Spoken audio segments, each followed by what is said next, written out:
You're watching the Batter Fans Network. The Herons are back.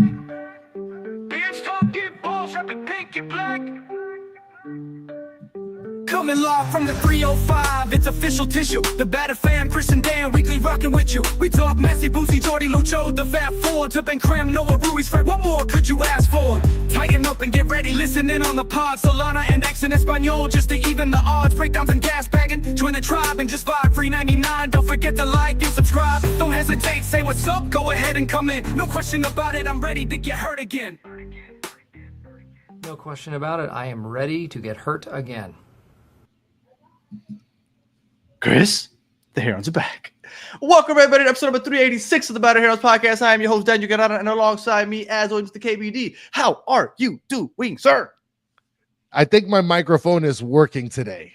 I think. And yours might not be eventually. I'm not going to point any fingers right now, but let's just hope and pray that things go well. I was told that I'm not allowed to point fingers, so let's just hope things go well. No. But I had a fun episode this morning. I was on with Solana for Calduro Cafecito. A couple interesting topics that I wanted to touch up on now that I have you and our guest. But I'll wait to bring those up. So before we get into any of those topics, I want to bring on our guest. Now, he was supposed to join us last week for our 3-year anniversary, just because it was a voice from the past that we enjoyed watching so much. So, or listening to, I guess I should say. But he wasn't able to make it, but he is with us today. So without further ado, let me bring on to the screen Mr. Chris Whittingham. What's going on, man? How are you doing, sir? Doing excellent, guys. And I apologize for missing out on last week. And I appreciate that the fact that you corrected to listening, because I presume, other than, I guess, the last year when we were on terrestrial radio, most people would have heard my voice when they went to the bathroom at then Drive Pink Stadium, not at Chase Stadium. Yes. That is presumably the connection I have with most of the fans of Inter Miami. Which was, and I missed those. I missed those Drive Pink days, period. But yes, I appreciate you joining us, and let's get into it. But I did see that we had a quick super slam, Chris. Yeah, Alejandro with a super slam right here, 199. Says De Paul, guys. I mean, like, we're already there. Did he sign? Because Steve Munoz, the Don Cafecito is here saying, "Welcome, Rodrigo de Paul. Vamos." Well, I've heard that the conversations are happening, right? The tweets have been everywhere. The reports have been everywhere. I heard 17 mil is the fee that you have to pay. So I guess let's start there. I think that this team, although I welcome any reinforcements, I think this team is good enough roster-wise to win the cup, the MLS Cup. Maybe not to compete internationally, but as far as the MLS goes, I think that this team has enough roster-wise to win the MLS Cup. Chris, CH, what do you think? Do you think that reinforcements are needed? And what do you think about this whole Rodrigo de Paul stuff? Yeah, I mean, it's kind of fascinating because Miami continually push the envelope when it comes to spending in MLS. Even, we got the salary release, and their wage bill, obviously Messi taking up a large portion of it, is $46 million, and most teams are in the low to mid-teens. And so when you're talking about $17 million for a transfer fee on a player who's on the wrong side of 30, who you're probably not going to recoup much of that cost, it just continually shows that I think Miami understand that they have to continually prove to Messi and to all the big stars here that we're going to keep going, that this doesn't just stop just because, we got to the Club World Cup and we made it to the round of 16. We made the playoffs last year, won the Supporter Shield, and that's fine. No, they have to keep going. They have to keep pushing the envelope. I'm just kind of looking at it from an MLS kind of dork standpoint and going, where's the room on the roster for it? It doesn't really look obvious to me. I don't know if all of a sudden some rule changes are coming, but there are just things that make me wonder how this is going to happen. To answer your sort of on-field question, I do think that this team has needed a little bit more in midfield, especially next to Busquets. And I think they have struggled really since Busquets arrived of what's the right combination of players around him, because they can't go out and get two more, Xavis and Iniestas. I got to go figure out from the under-22 setup and from the academy setup and even Yannick Bright, who was a super draft pick, what's the right combination in midfield? And Rodrigo de Paul, I think, answers a lot of the questions of the running, of the balance, of kind of another player that's technically gifted in that midfield, and obviously has the connection of being the proverbial, if a literal Messi bodyguard on the pitch. So I think for obvious reasons, is a great fit. It's not a lot. It's not the kind of player that a lot of MLS teams spend a lot of money on, but you can understand for wanting to keep Messi around, for wanting to provide balance. It makes complete sense. I'm just kind of curious how it works logistically. I think it was the Tommy Bogarts, and I don't want to misquote him, but I believe he said that the only way it happens if his Busquets were to just retire early, because you'll probably need a DP spot, and all 3 DP spots are taken up. Now, I thought that Jordi Alba had restructured his deal when he had that extension, and that took him off the DP status, but I guess I was wrong on that. So I don't know how this would work either, and I'm sure that a lot of people are going to be throwing stones in Miami's way if they somehow sign him to a TAM deal. No, you can't do that when the fee quoted is 17 million. There is no way to do that. That's a designated player. Every single that's like the second biggest transfer fee in the history of the league. That's as big as it gets in MLS. That's fair. And it kind of sucks to see, to be honest. Well, I mean, before I make my point, John Paul Terrazas with a super slam here, Danny. He is mentioning we are number 1 in points a game. In points a game, Shield is ours. Yeah, we have 4 games in hand. Happen. Yeah. Right. So if you look at points, per game, Miami is only behind Vancouver, Philly, Nashville, and Cincinnati in points per game. But again, if you win all those games in hand, and if you look up in the East, one right now is Cincinnati.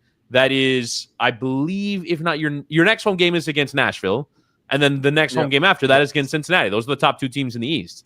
And so then, you have the chance to make up that difference soon. Cincinnati again, right? We play Cincinnati twice in the span of 10 days, in 14 days. It's going to be ridiculous. Well, it's a nice little run of games that we got going here. But the point that I wanted to make, really, Chris, was with it sucks to be able to see this deal happening right now, and like Bright, who is making $80,000+, is like outperforming a guy like Redondo. I mean, I could see this something in the future, but like, I mean, is there space really?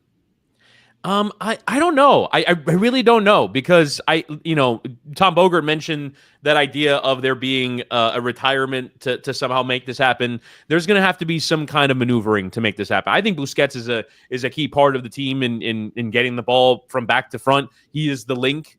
He has been that link from day one. So I just don't. I don't understand how this is going to come together unless there are changes bigger than just what we see in front of us right now. Because I look at the team, I was trying to pull up their roster profile. Obviously, Alba, Busquets, and Messi are the designated players. Suarez is listed as a TAM player, which stretches credulity already. And then you're trying to figure out how to make the rest of this work. I just don't see from an MLS roster building standpoint, again, as the rules are currently constructed, we have to presume they're going to go forward. I think it would have to mean sacrificing one of those 3. It's obviously not going to be Messi. So it's, Alba or Busquets that might have to go. But I think, to me, there is no coincidence that this comes out as last week, The Athletic wrote a story about the ongoing contract talks with Messi, about him staying beyond next season. There is, some suggestions of Saudi Arabia out there again, and there's sharks lingering around Messi, and this sort of idea that he might want to play through the winter and not have an off season ahead of a World Cup. But look, I think Miami are continually pushed to push the envelope and figure out, all right, how are we going to make him continually happier and happier and happier? And there is no team for me anywhere in the world that isn't made better by Rodrigo de Paul. So you understand why they're going for it. If you had to put money on it, would you put any money at all at any chance that Messi goes to Saudi Arabia? No.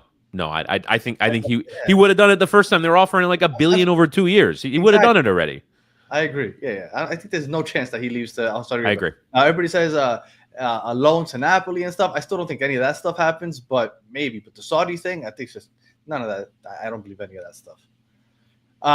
Club World Cup. Let's take a step back. Club World Cup. What did you think about the Club World Cup? Because some people, the way that they bowed out against PSG, some people ended up being disappointed.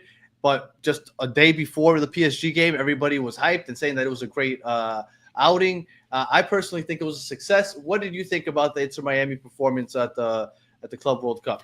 You're just left with that feeling of what if, I think, just because On the other half of the bracket, you have Palmeiras, Botafogo. Then Palmeiras, you're playing Chelsea, who are just a completely different proposition within Europe than PSG are. You play PSG, and you know going into the game, from the second the game kicked off, you're going to lose. There is just no way to overcome the talent differential, the financial differential, and people, why can't Messi do X, Y, and Z? One human being cannot beat 11 human beings. I just can't understand how anyone thought that game was going to end any other way. I think the fact that the game ended 4-0, honestly, better than the 5-0. Better than the 5-0 that Inter Milan took in the Champions League final. You have to understand that PSG do this to everyone. They do this to teams with big budgets, with small budgets, from MLS, from Liga, from UEFA and the Champions League. There is no getting around the fact that PSG are just that team right now. And they beat Bayern, even though they were down to 9 men by the end of the game in the quarterfinal. And now they're going to play an incredible semifinal against Real Madrid, probably the game in Europe you'd most want to see right now. So PSG are of a different level. The only thing, if you're going to talk about Inter Miami as a bit of a disappointment or something to be disappointed about, it would be the fact that they didn't hold on to that result against Palmeiras at 2-0 up at home and get into the easier side of the draw. So you're playing a game against Botafogo where maybe you have a chance. But once you get the draw of PSG, which, to be fair, we're holding them to a different standard because them advancing in the first place was amazing. But once you get to the game against PSG, in my view, there were zero expectations, because I have zero expectations of almost anyone in this tournament, including most of the European teams playing against PSG right now. I agree. I mean, 100%. I was one of those guys. As Soccer Daddy is saying, Chris put the house on Miami and lost. I lost the whole house. Woody. I mean, it is what it is. I hope that wasn't with real dollars, and instead it was just you pumping yourself and the team up on this show, and not with an actual bet. He wears his heart on his sleeve on this show, so yes, that fair play. Yeah. So I agree. I thought. I did. Oh my god, that's so good. I did. I did think that it was a success, and and we all expected that. As far as so, you were calling games at Drive Pink before Messi got here. How are you feeling that the Messi? I don't want to say experiment. How have things looked for Miami since Messi's arrived? Because I know you've seen Miami now prior to Messi, and now obviously post Messi.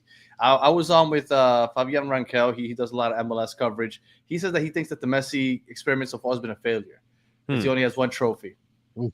I disagree, but I kind of want to get your take on it since you were here. You were here Drive Pink days. You've seen it all, and now you're calling games for all the entire MLS. What do you think about the Messi experiment so far? And I've seen the Messi show in several cities. I went to the Leagues Cup final. Well, I called the Leagues Cup final for radio back in 2023, and I remember the scene around that. And I actually went last year to Yankee Stadium when they played away at New York City, and there were 50,000 people there. And just getting off of the train and walking with everyone off of that train station and being around what that was. I think the Messi experiment, if we're kind of splitting it into two parts, one is the kind of off the field part. There are so many people in this country that have wanted to see Messi at some point, and so to give millions of people that chance, and how many people have taken that chance? They'll play at New England on Wednesday, which is another NFL stadium, which presumably will be filled with more than 50,000 people to go see him again. And I checked the tickets earlier today because I'm not terribly far from New England, and it's like $95 to get in the door, in the upper deck to sit in row 27 at Foxborough Stadium. Like it's such a different thing when you experience it in person. You feel that kind of, oh my God, he's coming to our town. This is amazing. I think from an on-field standpoint, you can definitely have a go. I think ultimately the biggest thing that hasn't gone to plan is the playoff performance in last year's playoffs against Atlanta. That's a disastrous result. There is no arguing against that. That was a calamity from start to finish. You cannot lose to a team that was below 500 that eked into the playoffs. I actually called Atlanta's second to last game of the season. They lost it at home to Montreal, and we all thought leaving the stadium that night, oh, they're done. They're not making the playoffs. Yeah, not making the playoffs. Never mind knocking Miami out of it. So I think from an on-field standpoint, that definitely is the thing. And I think when Mascherano says at the start of the Club World Cup, when we see the transfer rumors with Rodrigo de Paul, I think this is about Inter Miami recognizing if we're going to go deep in the playoffs, we need more. And I understand that's ridiculous to say as an MLS franchise when you have Messi, Busquets, Alba, and Suarez, but I think they all kind of feel internally the playoffs is another level. We got to kick it to another level. We got to be up for the intensity and the fight. We got to be stronger defensively. And I think that is the one thing that they have recognized as the thing that didn't quite go well. But Leagues Cup, winning a trophy in year one, great. Winning the Supporter Shield last year, great. This year, getting through to the Club World Cup group stage, I think we can kind of see now based off of their performances, both a little bit before and after the tournament in MLS, that they were clearly saving something for this Club World Cup. They knew that it was their big punch to throw and that they needed to throw it at this World Cup and that they get a point against Al Ahly, they beat Porto, and that is more than success for Inter Miami at the Club World Cup. I think by most of the benchmarks you can measure them against, it has gone well, except for the playoffs, and that's for them to solve this year and get it right. Is it MLS Cup or bust? Yeah. And that's just, you have the greatest player ever. And what if you? I don't care in one state. You look at his last 4 games, 7 goals and 5 assists. We know he can boss this league. You got to go do it. He has to win the trophy to go and win in order to it be what it should be, which is obviously him being the greatest ever player in a league where he is a class above everyone else. Go be that class above all the way through to an MLS Cup final. I do think so. And I don't think anyone at the club would shy away from that. No one at the club's going, oh, we're just trying to get a home seed in the playoffs. No, everyone there is saying they want to go win. They want to be the big. I think for them, MLS Cup is a step to the CONCACAF Champions Cup, to the Club World Cup, to maybe even Libertadores someday. Like, I think they all recognize that it is several steps even beyond just winning MLS, which is sort of the first of many goals, I would imagine. Yeah, absolutely. And I want to bring up something because you mentioned on the field and off the field.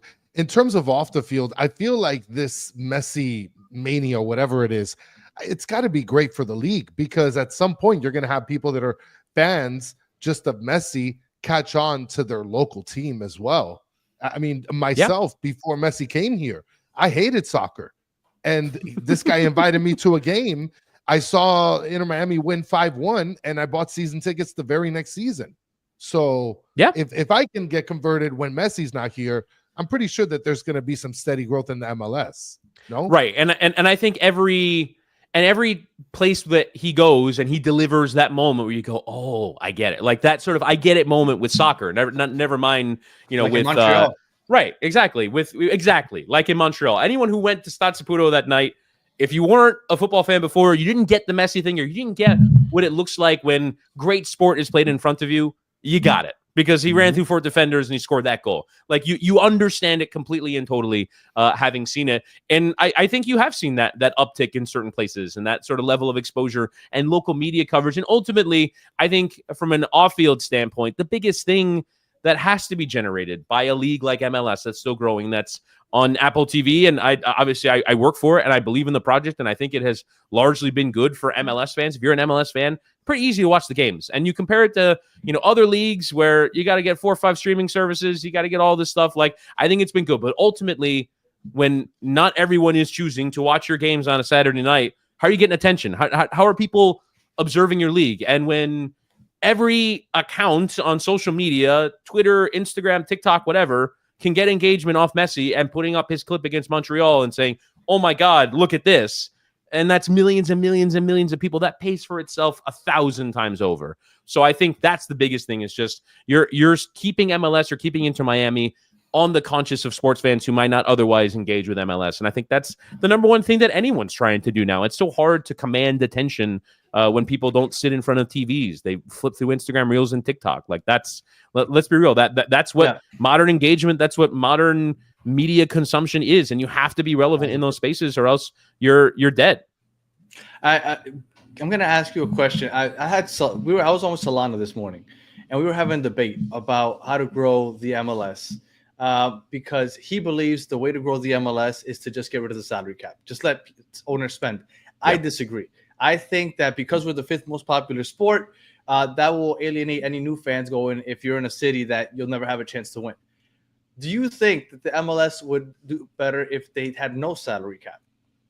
I think, first off, let's kind of be very clear about where MLS was. And I appreciate that there are a lot of people that don't know the full history of it. When the league started, there were times where there were 3 owners that owned multiple clubs, meaning there was a 10-team league and there was one guy who owned 4 teams. There's one guy who owned 3 teams. There's one guy who owned 3 teams, because that is how little investment there was in MLS at the time. And the fact that now there are 22 to 23 teams that have their own stadium, including Miami that has one already and is building a new one, that teams are going for valuations of $1 billion in the case of LAFC. That only happens if you have a pretty sound business model. And the salary cap is without question a big part of it. And no promotion relegation is without question a big part of it. And so I think they had to get the business right. And I think they largely have gotten the business right. I think there are now owners, and you see some of them in Cincinnati where they just spent $16 million on a striker, in Miami, obviously, in Atlanta where they just spent a bunch of money, some of it well, some of it not. But there are owners that want to push the envelope. And I think there would be a little bit better quality if, instead of all that money going towards a few players, if all that money was going towards the overall level of all the teams. And so I think, yes, could raising the salary cap work? Of course. But I just don't think it's as easy as you flip that switch and then the very next day you have Paris Saint-Germain. I think the biggest teams are funded by billions of dollars, by oil money from governments, never mind from incredibly rich people. So I think that level you're incredibly far away from.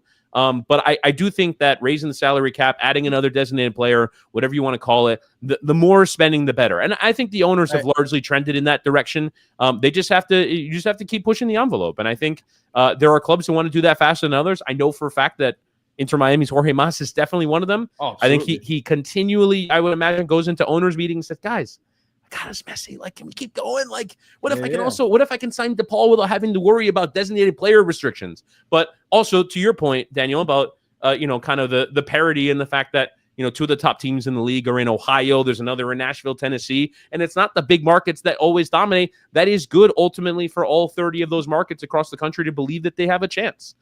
So I think there has to be a balance somewhere in between, and I think generally the owners push in that right direction.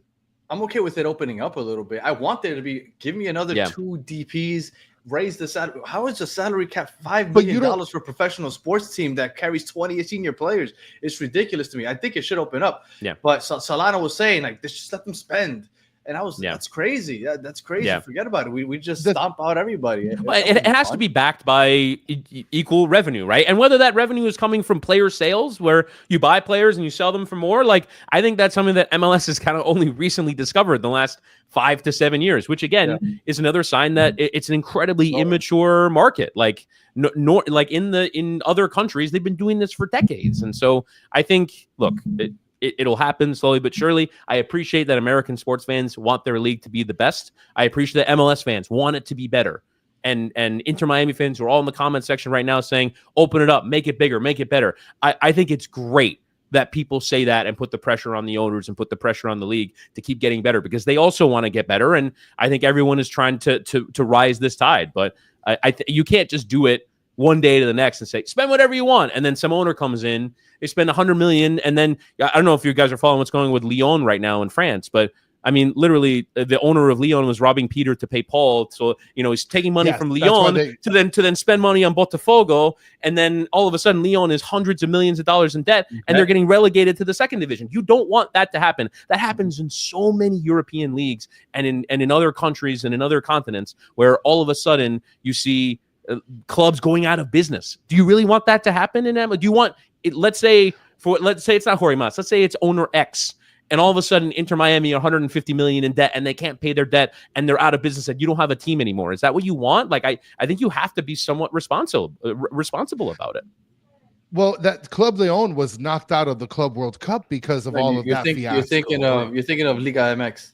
Yeah. Oh, that's right. Yeah. Right. Which is another problem in its own right. But I mean, I mean, Lyon is a giant club in France, and I mean, it's there definitely are things going on in world football where you understand the restraint of savvy and good business. But I also appreciate that all these fans in the comment section and everyone that watches MLS and wants it to be better completely understand that. Well, and that's why opening it up, to me, I mean, the teams that are going to benefit off of it are going to be the teams on the coast, teams on the, in the Northeast, in theory, in the South. Yeah, I mean, or teams like Real whoever Salt Lake aren't gonna be whoever able the to richest compete. person in the room is. The richest person in the room could be in Austin, Texas, but he could be the richest person in the room. So, I think that ultimately is what European football is. It's who can say the biggest number, and that's who wins, which I don't think necessarily is great either. I think Champions League is great, but you kind of know at the beginning of every season there are 3 teams that can win La Liga. There's 1.5 teams that can win the Bundesliga. There's 1 team that can win the French Liga. And there's maybe 3 or 4 teams that can win the Premier League. Is that interesting? Yes. And obviously there are other things. There's relegation. There's Champions League. There's European calendar. You understand it. But realistically, if you're a fan of most English football teams, most Spanish football teams, most Italian football teams, you will never see your team win a championship. Which I think is horrible. Right. And I think there has to be a certain amount of every team's got a shot. I mean, last year, obviously, LA won it, but Columbus Crew has been in for championships for years now. They have an incredibly well-run club, and they have a chance to go win things. I think that's a good thing. But that's always been my thing, because I've had this debate with so many people that love watching the European soccer. They're like, oh, but, Burnley will never win, but they still have the support of their fans. Because you guys watch like 1.5 sports. Like here, for example, NYCFC won the championship. Was it 2021? Yeah, I watched WFAN The Fan because I watched a lot of New York football radio. They didn't mention the fact that they won the championship at all the next Monday. Like, it's not even on the radar. Whenever they talk about, New York sports haven't won a title since 2012 when the Giants, I think it was. They won one in 2021. They don't recognize it. We need to become a talking point in major sports circles before we worry about, competing with the rest of the world. I feel like, and that's a chicken or the egg thing, because you could say, well, if New York City had won that championship with, their original generation of DPs was Frank Lampard, David Villa, and Andrea Pirlo. So if those 3 guys were on the team and still commanding the attention that they commanded, instead of what actually probably ended honestly being a well-built and better-built team with players that frankly most people have never heard of before, that all of a sudden, so you have to find that balance between still being able to attract stars, especially in those big markets, and also be able to build good teams and be competitive, and from an actual football standpoint. So there are a lot of things to balance here, and it's not just as simple as open the checkbook, spend all the money. It's not going to be that simple for most teams to figure it out that way. Danny, we have another super sign here from Alejandro. Is this why his name is with a C and not a K? Yes, he is abundantly more intelligent than me. I'm just here more well-rounded, Chris, for sure. Yes, I don't think that's true. The entire rounding, whatever that is rounded, is all about football and soccer. There's not a whole lot going on beyond that. Well, I did have, and I was gonna ask this question to both of you because it's part of the conversation that I was having this morning also. We were talking about the fact that the MLS just isn't as popular, right? It's like the 5th most popular sport, 4th if you want to say that it's going to overtake hockey soon. Maybe, we'll see. But we were having this conversation about championship parades. And hypothetically, the Galaxy didn't have a parade last year. I haven't had it, and I have to reach out. I should have reached out earlier to other people that I know from other cities to see if they've had a parade. But if an MLS team wins the championship, do they host a parade? I don't think that any of them hosted recently. And if Miami were to host it, is it going to be in the elbow room like the Panthers? Or are we going to go down down Biscayne Boulevard? Like, what's this looking like? I do think that first off, there was a parade in 2023 for the Crew. Okay. There is a tremendous viral video of Josie Altidore drunkenly speaking at the Toronto FC championship parade. So it's great. Go find that on the internet. So there definitely have been championship parades. They have been. Okay. I think, especially this being the last year in Fort Lauderdale, you're trying to make a big splash in Miami. I think this is a club that is now, it already was Miami facing while playing in Fort Lauderdale. I think you really lean into the Miami of it all and figure out somewhere in, Wynwood or, do the Biscayne thing like the Heat do or something. Say Messi's at a parade, come join us. And hopefully that draws tens of thousands of people. I do think that there will be a parade of some kind, and it will be in Miami if, we're talking about incredible hypotheticals here, but if they go on to win MLS Cup this year. Last time we talked about it, Danny, I actually mentioned I thought it was going to be right there on Commercial Boulevard. right in front of the Dunkin' Donuts, in front of the yellow lot. Imagine. Right by the KFC across the street. Yeah. You go through the go-kart track at Extreme Indoor Action Park, and then you come out. Yeah. I just assumed that they would have something like they did with La Presentación with Messi when he first arrived. Do it at the stadium. Yeah, just come to the stadium and we'll celebrate it there. I was there that night. That night was incredible, and I was there. Yeah, I was there, kind of behind the scenes, with all like the TV people that were trying to make it work when lightning strikes were taking them off the air. Oh my God, that night was wild. He was locked out of the stadium. Oh, really? Saw a guy. Yeah. We saw a guy that got knocked out by a fridge. We're still trying to look for him as we speak. Yeah. He's a staple on the show. We're still looking for Fridge Guy. But yeah, they locked us out. I was walking through mud, tried to get in. They told us I couldn't get in, had to go back to the car. It was a mess. Okay, well, I know that we're running up on time. So did want to ask you, prior to Messi's arrival, what's your favorite memory over at Drive Pink Stadium? Well, I was going to mention something not at Drive Pink Stadium, which was the first ever game. I went to that in LA. It was actually the last trip that I did before COVID.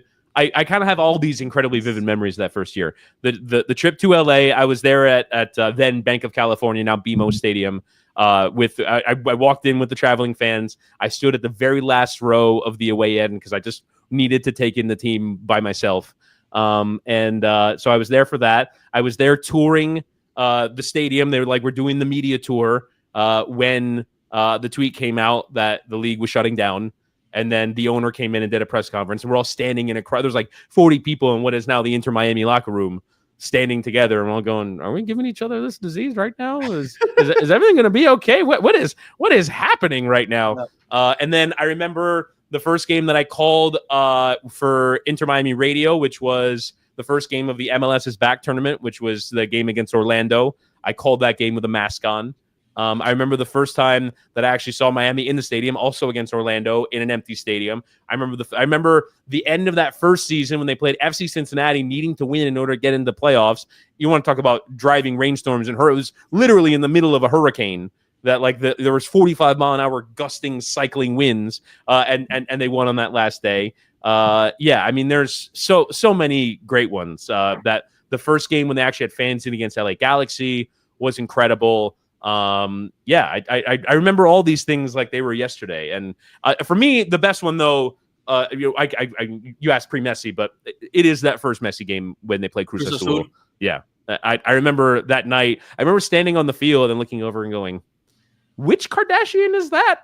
And just being like completely unfamiliar. Well, I'm not tuned into that stuff at all. And it was Kim, and then you look up, you see every, and I was standing on the field and they weren't. It was kind of bizarre because I had like my field credential to do stuff on the field. Just like taking it, like, man, this is a zoo. And I don't think, and then the fact that he delivers on it was just, this different level. And I'll never forget that summer. That summer was one of the craziest summers of my life. That was the funnest. Yeah, sports wise, that was the funnest summer I've ever experienced. And I remember they didn't give us our season tickets. I ended up sitting, and I didn't know. I ended up sitting in the Cruz Azul supporter section. Oh, really? So, yeah. So it was a fun amazing. Time. But they were celebrating when Messi scored that goal. They were jumping up and right, because again, the thing that Messi does that no one else does is when you show up to the stadium, it's like, all right, can I see the best ever, like do a best ever thing? And then he goes and does it. You're like, oh my God, that was the thing. That's the thing that I paid all the money for, that everyone paid all the money for. And you look around and go, oh my God, we all just saw that, right? Yeah. And that's what, and that's the magic of it. And that's why, obviously I don't live in Miami anymore, but if I did, I would try and make it to as many games as I could, because it's the best thing to see that and experience that with others. The only moment that comes close to Cruz Azul, in my opinion, is that Campana goal against Orlando when we clinched that first real playoff. That was like a minute into the game, wasn't it? Yes, it was. And that sealed the playoff spot. Oh my, that night was awesome too. That was awesome too. And that moment specifically, I think, was the only thing that comes close to that Messi goal. Great shout. Just the energy right there. So it wasn't the double goal by Indiana Vasilev to Oh yeah, when he scored 2 goals in second half stoppage time. I remember that game. I think it was against Nashville, if I remember correctly. No, it was Minnesota. Minnesota. Okay, yeah. I remember because that was the game before our first ever episode. Oh wow! Yes, by coincidence, yes. And I remember, I also remember the first ever time I did the game for TV. They were playing FC Cincinnati. They were in a terrible run of form, but FC Cincinnati were rotten then. And I did the game with Ray Hudson. I think it's like the 3rd time I'd ever worked with him. Which obviously anyone who grew up in Miami or grew up watching La Liga and hearing Ray Hudson, that was like a different level experience. Yeah, and Miami won the game by several goals because Cincinnati were terrible. But yeah, I mean there are all kinds of memories and players too. I love naming the players from the original Miami teams because they set the foundation. They were there. And do you remember who the first captain was? I'm putting you on the spot. Luis Robles, right? Yes, sir. Yeah. I could go through that whole team on the opening day. Was it Alvis Powell at right back? Alvis Powell. I used to talk to him online about 90 Day Fiance. Wow. Random. Right? You had Lee Wynn in the team. You had Robbie Robinson in the team. Ooh. Pizarro, obviously. Ben Sweat at left back. Roman Torres at center back. This is him running all over the field. No, you do not miss Rodolfo Pizarro. I challenge you, Mike V. I challenge you to say that you missed that experience. I don't miss it for 1 second. It was as frustrating as anything. That I used to take the headset off after games and go, "What? 12 million? What? You pay 12 million for him to just keep the ball sometimes?" My God. What's funny is that last week when we celebrated our 3 years, we posted the starting 11 from that first game after we started the show, and we've come a long way. Oh wait, that's not it. This is the Palmeiras starting 11. Yeah. Right here. That's not Porto. No, this is just a random game. No, that's it. This is the the last game. The last game pre-Messi. No, the last game before we started podcasting. Oh, okay, yeah. McVay at left back, Ryan Saylor, right? I was delighted when Ryan Saylor came on as a sub against Montreal. I was like, wow, he's still getting minutes. Good on Ryan Saylor. It was a Ryan Saylor Bryce Duke face-off. We were laughing because we had cheers to Bryce Duke for making all this possible. Without him and the money that they got for Ari Lassiter, a lot of this stuff doesn't happen. That trade, Chris Henderson. Kudos to you again, sir, for making that trade happen. My God. Well, I'll tell you, you're not missing much, Chris, because now, unfortunately, you can't wait over by the green lot and get Kieran Gibbs' autograph anymore. Mike V is saying when I gave a picture, I'm going to tweet a picture of Gibbs to sign, and he signed it. And then I worked with Kieran Gibbs for a year doing the preview shows for Miami in 2023. What a great guy, by the way. He's awesome. I love Kieran Gibbs. Nice guy. Great dude. Last year, he had a really good FIFA card. Kevin Hernandez here with a super slam, Danny. Bang! Bang! Says Segovia is going to Real Betis this window. And then Alejandro with a $9.99 super slam, totally slapping me in the face. Said, can we trade Chris CH for Chris K? Thanks, right. Well, Chris, we appreciate you taking the time to join us. It was a lot of fun. Chris with a K. Did you have anything else to ask Whitty before we? No, we're good, man. Okay. It was awesome, man. Okay. Thank you so much. Yeah, thanks for having me, guys. This is fun. Yes, I mean, I'm sure everybody knows where they can find you, but just in case, let everybody know where they can find you if they want to keep listening to you. I know you covered that weird Nashville, Philadelphia ending a couple days ago. That game was awesome. And the atmosphere there was really good too. Just kind of a sign of like all these places you go to where it's like, man, you can really feel like something's happening. But yeah, MLS season pass and Apple TV calling the games this weekend. I am on Charlotte against New York City. So that'll be a fun one. This is kind of funny. I've been to Charlotte probably about 60 times in my life, but I've never walked out of the airport. So this is the first time that I'm not connecting for a flight on American Airlines. I am actually walking out of the airport to go visit the city of Charlotte and go call that game. Charlotte. Yeah, I've never actually walked outside of the airport. I feel like Tom Hanks in the movie The Terminal. I've been there so much and so often, but I've never actually walked out of it. So I'm very excited. And then working on CBS. one of the commentators for the Champions League on Serie A. And also, I would ask people to check out the CBS Sports Golazo Network. It's available for free if you have like Roku channels or Pluto TV or one of those free streaming services. We're covering soccer all day long. We'll show old games, and obviously we'll have a morning show, 2 hours a day called Morning Footy, and I'm on Scoreline, which is the evening show. We bring you all the highlights, news, and analysis from 5 to 6 every night. So CBS Sports Golazo Network, and we'll have live games on there as well. Serie A, we have the U.S. Open Cup on Tuesday and Wednesday, the 4 Open Cup quarterfinals. So if you want to check that out, CBS Sports Golazo Network, come and find us. Very cool. Yeah, for sure. Make sure that you go find them. We do this show like 4 or 5 times a week, and then we have an MLS show also. And we're gonna have one later this week, and we're gonna have somebody from Charlotte on because I don't know what the heck happened to Charlotte. Yeah, they've fallen off. And I mean, right now you can kind of explain it away with Ajimang being gone and Tim Ream being gone at the Gold Cup, but those are just two pieces. No, the fall off happened way before then. I don't know what happened to them, but yeah. All right, Chris, thank you. Chris with the K, I hate you. And for those of you listening on audio, we appreciate you listening all the way to the end. Please give us 5 stars, comment, review, all that good stuff. If you're watching on YouTube, thank you for watching all the way to the end. Please like, subscribe, share, tell your friends. And as always, for those of you in the chat, appreciate you hanging out with us for the last 40 minutes. And we'll be back tomorrow to preview the New England Revolution game. So until the next one, have a good one.